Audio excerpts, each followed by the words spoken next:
Praise the lord.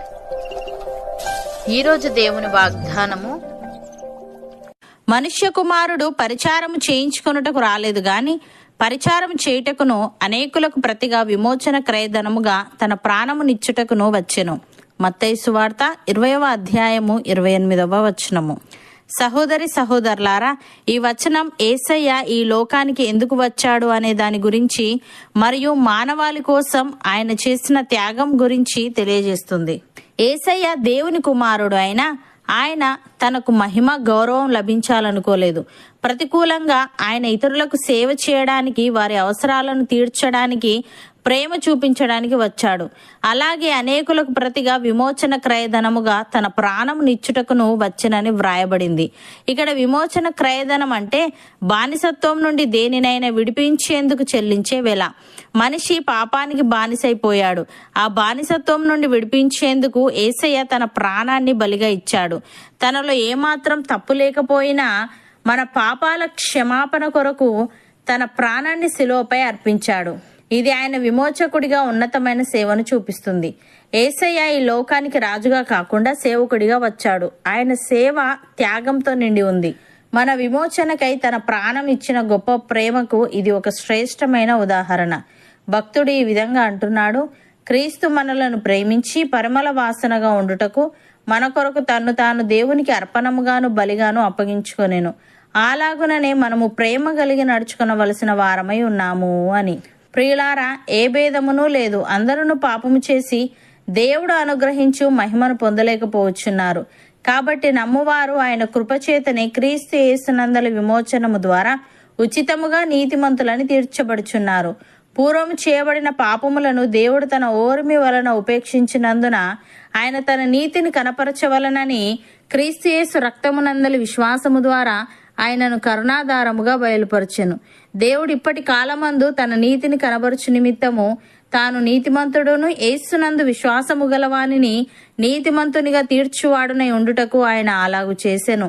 అపోస్తలుడైన పేతురు ఈ విధంగా అంటున్నాడు: ఆయన పాపము చేయలేదు, ఆయన నోటను ఏ కపటమును కనబడలేదు. ఆయన దూషింపబడి బదులు దూషింపలేదు. ఆయన శ్రమ పెట్టబడి బెదిరింపక న్యాయముగా తీర్పు తీర్చు దేవునికి తన్ను తాను అప్పగించుకొనెను. మనము పాపముల విషయమై చనిపోయి నీతి విషయమై జీవించినట్లు ఆయన తానే తన శరీరమందు మన పాపములను మ్రాను మీద మోసుకొనెను. ఆయన పొందిన గాయముల చేత మనము స్వస్థత నొందితిమి. మనము గొర్రెల వలె దారి తప్పిపోతిమి గాని ఇప్పుడు మన ఆత్మల కాపరియు అధ్యక్షుడునైనా ఆయన వైపునకు మళ్ళీ ఉన్నాము అని.